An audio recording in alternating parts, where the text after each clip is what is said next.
नमस्कार दोस्तों, स्वागत है आपका हमारे YouTube चैनल अध्ययन विज्ञान में। हम बात कर रहे हैं CBSE क्लास 10th बायोलॉजी के चैप्टर लाइफ प्रोसेस पर, और ये लाइफ प्रोसेस का हमारा 8वां लेक्चर है। जिस किसी ने भी पहले के 7 लेक्चर ना देखे हों वो ऊपर दिए हुए आई बटन पर क्लिक करके पहले के 7 लेक्चर्स देख सकता है। पहले के 7 लेक्चर्स में हम लोग न्यूट्रिशन पे बात कर चुके थे। अब हम लोग आगे बात करते हुए आज बात करेंगे रेस्पिरेशन पे। ये सेकेंड लाइफ प्रोसेस जो हम लोगों को पढ़ना है वो है क्या?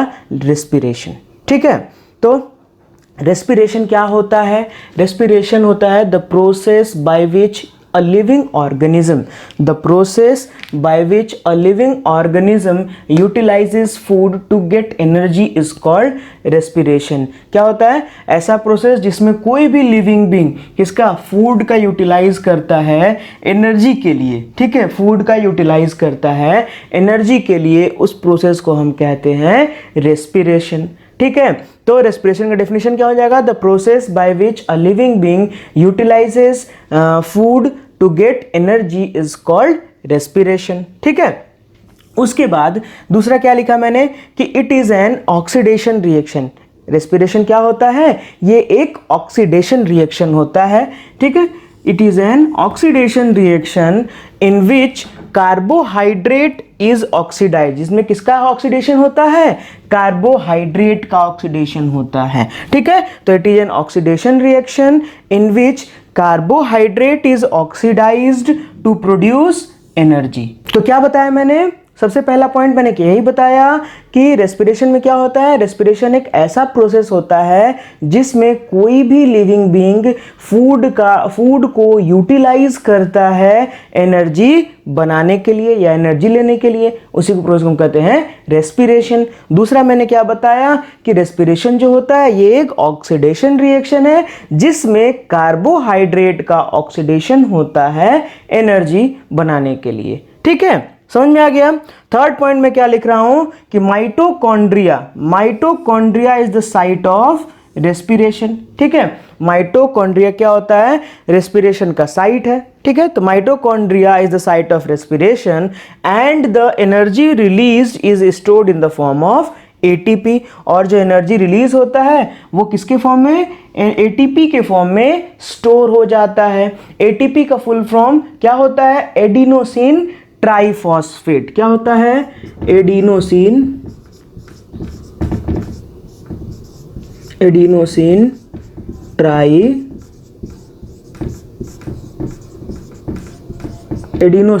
ट्राइफॉस्फेट। ये क्या होता है? ATP का फुल फॉर्म होता है। ठीक है, तो क्या क्या बताया मैंने? सबसे पहले रेस्पिरेशन का मतलब, रेस्पिरेशन क्या होता है? जिसमें कोई भी लिविंग बीइंग फूड को यूटिलाइज करता है एनर्जी प्राप्त करने के लिए। ठीक है, उसके बाद मैंने क्या बताया कि रेस्पिरेशन एक ऑक्सीडेशन रिएक्शन है जिसमें कार्बोहाइड्रेट का ऑक्सीडेशन होता है। उसके बाद थर्ड पॉइंट में क्या बता रहा हूं कि माइटोकॉन्ड्रिया जो है वो साइट ऑफ रेस्पिरेशन है। माइटोकॉन्ड्रिया में ही रेस्पिरेशन का ये प्रोसेस होता है और क्या होता है? एनर्जी रिलीज होता है और उस एनर्जी को ATP मतलब एडिनोसिन ट्राइफॉस्फेट के फॉर्म में स्टोर कर लिया जाता है। ठीक है, समझ में आ गया? और ये जो ATP स्टोर हुआ ये ATP रिक्वायरमेंट के मुताबिक फिर वहां से रिलीज किया जाता है। ठीक है, तो क्या क्या कहाँ हुआ? साइट क्या है? साइट ऑफ रेस्पिरेशन कोई पूछे तो माइटोकॉन्ड्रिया। इसमें क्या होता है? इसमें रेस्पिरेशन हुआ, रेस्पिरेशन होके एनर्जी रिलीज हुआ, उस एनर्जी को स्टोर कर लिया गया in the form of ATP। और ये ATP रिलीज कब होता है? जैसा जैसा बॉडी में रिक्वायरमेंट होगा वैसे ये ATP बॉडी से रिलीज होते हैं। ठीक है, समझ में आ गया? इसके बाद हम लोग को पढ़ना है स्टेप्स इन रेस्पिरेशन। रेस्पिरेशन में क्या क्या स्टेप्स इन्वॉल्व है, रेस्पिरेशन होता कैसे है, तो बात करते हैं उस पर भी।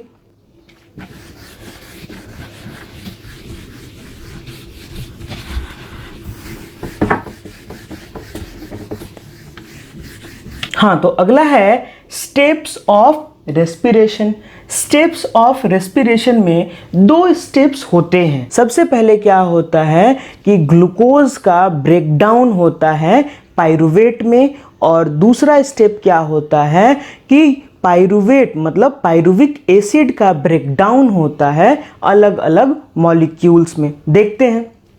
तो सबसे पहला मैंने क्या लिखा है, breakdown of glucose into pyruvate. Glucose का ब्रेकडाउन होता है किसमें, पाइरुवेट में। तो देखते हैं इसमें क्या होता है। इसमें सबसे पहले ये कहाँ होता है, तो ये साइटोप्लाज्म में होता है। तो ग्लूकोज का ब्रेकडाउन कहाँ होता है, रेस्पिरेशन में ग्लूकोज का ब्रेकडाउन कहाँ होगा, साइटोप्लाज्म में होगा। यहां पे क्या हुआ, यहां पे ग्लूकोज का ब्रेकडाउन हो गया किसमें, पाइरुवेट में। ठीक है। उसके बाद दूसरा मैंने क्या लिखा कि glucose molecule is broken into pyruvic acid. ये जो ग्लूकोज मॉलिक्यूल है, इस ग्लूकोज मॉलिक्यूल में 6 कार्बन एटम्स होते हैं। अगर याद हो ग्लूकोज का फॉर्मूला, तो ग्लूकोज का फॉर्मूला होता है C6H12O6। ठीक है। तो ये क्या है, ये 6 कार्बन वाला मॉलिक्यूल है। कौन, ग्लूकोज। ग्लूकोज होता है 6 कार्बन वाला मॉलिक्यूल और इसका ब्रेकडाउन होके पाइरुविक एसिड बनता है। और ये पाइरुविक एसिड जो होता है वो 3 कार्बन वाला मॉलिक्यूल होता है। ठीक है। इसका फॉर्मूला अगर देखें, जनरल फॉर्मूला होता है C3H4O3। ठीक है। ये पाइरुविक एसिड का फॉर्मूला होता है क्या, C3H4O3। तो साफ साफ दिख रहा है कि यहां 6 कार्बन एटम था किसका, ग्लूकोज का। वहीं पाइरुविक एसिड का कौन, पाइरुविक एसिड जब ब्रेकडाउन हुआ तो ये क्या बनाया, 3 कार्बन एटम वाला मॉलिक्यूल बनाया। ज्यादा जानकारी के लिए अगर हम लोग आगे क्लासेस में बायोमॉलिक्यूल्स जब पढ़ेंगे तब समझ में आ जाएगा। फिलहाल इतना जानो कि ग्लूकोज जो होता है वो 6 कार्बन वाला मॉलिक्यूल होता है। इसका ब्रेकडाउन होता है इनटू पाइरुविक एसिड और ये पाइरुविक एसिड कितना, 3 कार्बन वाला मॉलिक्यूल होता है। समझ में आ गया। कितना, ग्लूकोज में कितना कार्बन, 6 कार्बन। पाइरुविक एसिड में कितना कार्बन, 3 कार्बन। तो क्या क्या बताया, सबसे पहले स्टेप्स में क्या होता है कि यहां पे ग्लूकोज का ब्रेकडाउन होता है पाइरुविक एसिड में। ग्लूकोज है जो कि 6 कार्बन वाला मॉलिक्यूल है और उसका ब्रेकडाउन होके पाइरुविक एसिड बनता है जो कि 3 कार्बन वाला मॉलिक्यूल है। समझ में आ गया। उसके बाद सेकंड स्टेप में क्या होता है, पहला स्टेप तो साइटोप्लाज्म में हो रहा था। अब सेकंड स्टेप में क्या होता है कि सेकंड स्टेप में इस पाइरुविक एसिड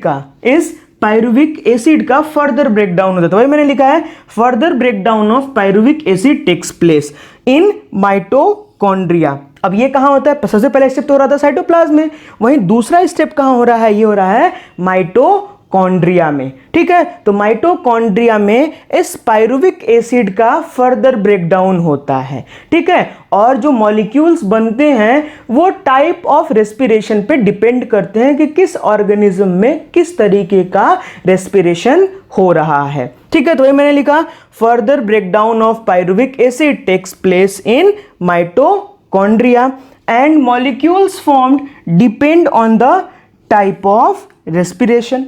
ठीक है। और जो मॉलिक्यूल्स बनेंगे वो किस पे डिपेंड करते हैं, वो टाइप ऑफ रेस्पिरेशन पे डिपेंड करते हैं। ठीक है। तो ये हो गया हमारा स्टेप्स इन रेस्पिरेशन। अब इसको पढ़ने के बाद हम लोग को क्या पता चला, टाइप ऑफ रेस्पिरेशन, मतलब रेस्पिरेशन का भी कुछ टाइप होगा। तो आगे हम लोग पढ़ते हैं टाइप ऑफ रेस्पिरेशन। रेस्पिरेशन जो होता है वो 2 टाइप्स का होता है। रेस्पिरेशन कितने टाइप का होता है, 2 टाइप्स का होता है। कौन कौन, एरोबिक रेस्पिरेशन और एनारोबिक रेस्पिरेशन। बारी बारी से देखते हैं उसको भी।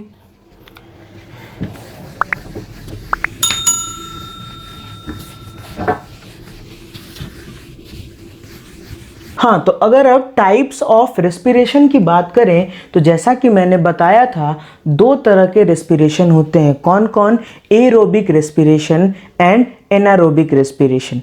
तो बारी बारी से बात करते हैं। सबसे पहले एरोबिक रेस्पिरेशन पे बात करते हैं हम लोग। तो एरोबिक रेस्पिरेशन क्या होता है, एरोबिक रेस्पिरेशन वैसा रेस्पिरेशन होता है जो ऑक्सीजन के प्रेजेंस में होता है। वैसा रेस्पिरेशन जो ऑक्सीजन के प्रेजेंस में होता है, उस रेस्पिरेशन को हम लोग क्या कहते हैं, एरोबिक रेस्पिरेशन कहते हैं। देखते हैं इसमें मैंने क्या लिखा है।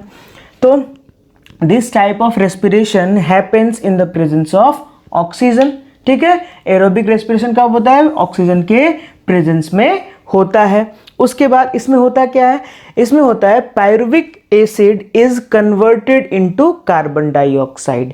यहाँ जो पायरुविक एसिड होता है वो क्या होता है, वो कार्बन डाइऑक्साइड में कन्वर्ट कर दिया जाता है। थोड़ी देर पहले मैंने बताया था स्टेप्स ऑफ रेस्पिरेशन में कि क्या होता है, ग्लूकोज का ब्रेकडाउन होता है किसमें, पायरुविक एसिड में, और टाइप ऑफ रेस्पिरेशन के आधार पे पायरुविक एसिड से फिर अलग मॉलिक्यूल्स बनते हैं। तो वहीं एरोबिक रेस्पिरेशन के केस में क्या होता है, पायरुविक एसिड किसमें चेंज हो जाता है, pyruvic acid is converted into carbon dioxide. यहाँ क्या होता है, यहाँ पायरुविक एसिड कार्बन डाइऑक्साइड में कन्वर्ट हो जाता है। उसके साथ क्या होता है, एनर्जी रिलीज होता है, और एनर्जी रिलीज होने के साथ साथ वाटर मॉलिक्यूल भी बनता है। ठीक है, तो एरोबिक रेस्पिरेशन में क्या हुआ, एरोबिक रेस्पिरेशन वैसा रेस्पिरेशन होता है जो ऑक्सीजन के प्रेजेंस में होता है, वैसा रेस्पिरेशन जो ऑक्सीजन के प्रेजेंस में होता है उसको हम क्या कहेंगे, एरोबिक रेस्पिरेशन कहेंगे।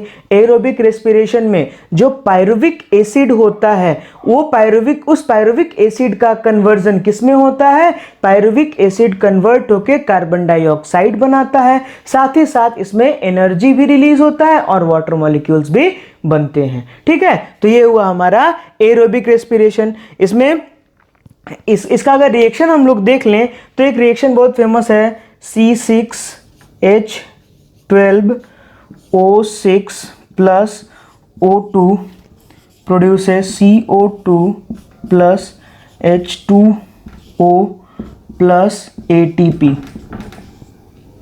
ठीक है, यहाँ क्या होता है, यहाँ पे ग्लूकोज ऑक्सीजन की प्रेजेंस में बर्न करता है। ये बैलेंस इक्वेशन नहीं है, बस इसी तरह समझा रहा हूँ। यहाँ पे क्या है, ये 6 कार्बन एटम वाला ग्लूकोज ब्रेकडाउन हुआ था, ब्रेकडाउन होके किसमें, पायरुविक एसिड बनाया था, और उस पायरुविक एसिड का ब्रेकडाउन होके क्या बना, कार्बन डाइऑक्साइड बना। ठीक है, ये बैलेंस नहीं है, बैलेंस कर लेना आप लोग। ठीक है, ये बस समझाने के लिए मैंने बताया।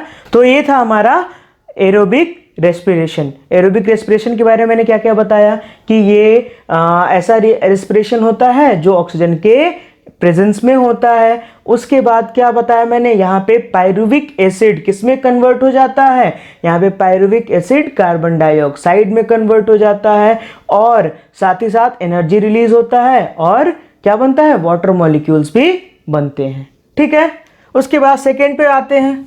सेकेंड है हमारा एनारोबिक रेस्पिरेशन। हाँ, तो अगर दूसरा देखें हम लोग तो दूसरा है क्या, एनारोबिक रेस्पिरेशन। एनारोबिक रेस्पिरेशन क्या होता है, ये वैसा रेस्पिरेशन होता है जो ऑक्सीजन के एब्सेंस में होता है। तो वही लिखा मैंने, this type of respiration happens in the absence of oxygen.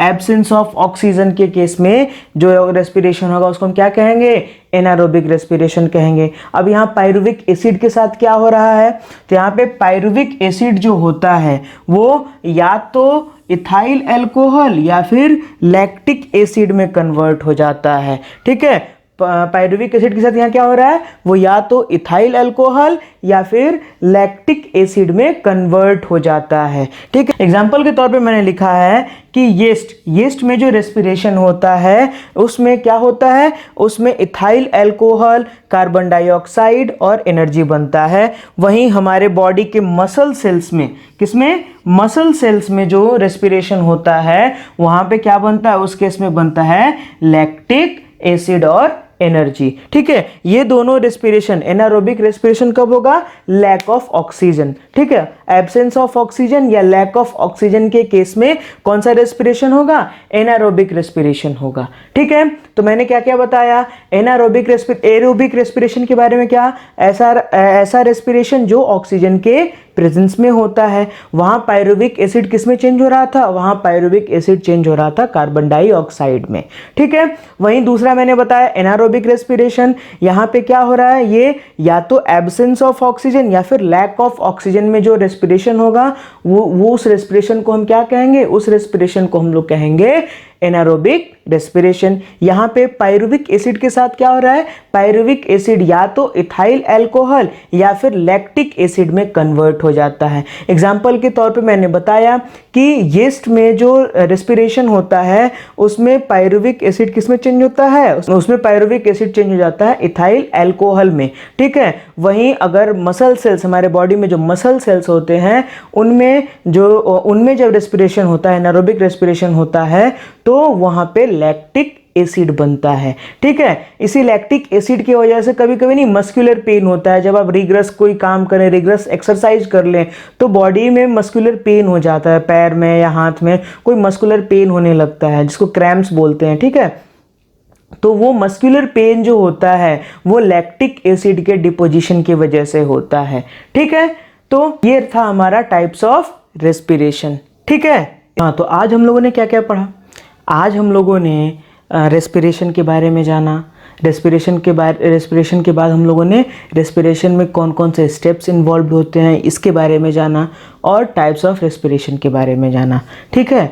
तो नेक्स्ट लेक्चर में हम लोग रेस्पिरेशन इन ह्यूमंस पे बात करेंगे कि ये रेस्पिरेशन आखिर होता कैसे है, ठीक है। ह्यूमंस में या प्लांट्स में ये रेस्पिरेशन होता कैसे है, तो नेक्स्ट लेक्चर में हम इसके रिगार्डिंग बात करेंगे, ठीक है। तो आज के लिए इतना ही। तब तक के लिए स्वस्थ रहें, मस्त रहें, इसी तरह मुस्कुराते रहें और बने रहें अध्ययन विज्ञान के साथ। अगर आपको मेरा वीडियो पसंद आया हो तो इसे लाइक करें, शेयर करें, हमारे चैनल को सब्सक्राइब कर लें और बेल आइकन दबा दें ताकि हमारे फ्यूचर वीडियोज़ के नोटिफिकेशन आपको मिल सके। जय हिंद, वंदे मातरम।